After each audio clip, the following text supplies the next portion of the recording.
हरिओम, Radhe Radhe friend. मैं संजू जमहर आप सभी फ्रेंड का स्वागत करती हूँ अपने यूट्यूब चैनल पर। आप सबके बीच में स्वर गीत लेकर आई हूँ। स्वर गीत दर्द स्वर गीत बताइएगा और फूल वाच करके सुनिएगा भी बहुत कम जा रहा है। दुआरे से आई मोरे पियवा करनिया रज करई रनिया रज करई हो पिया लागल ठमा महीनवा ननदलैया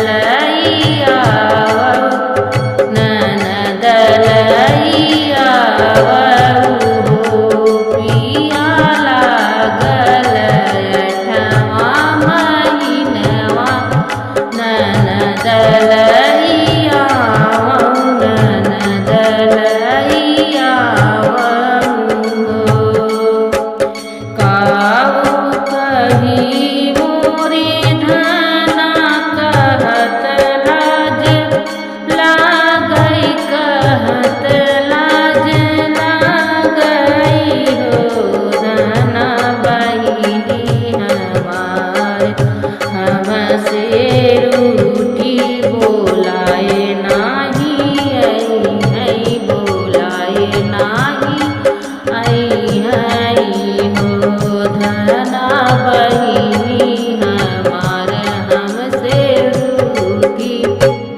बोलाए नाही आई है बोलाए नाही आई है हो जाऊ नए पिया जाऊ न तय अपने बहिन घरे हो पिया सुन के भतीजवा के नौआ बहिन नंद घरे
लागे सोहर हो।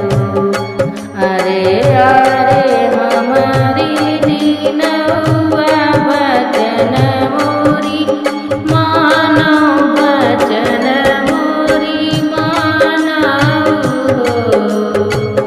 अरे अरे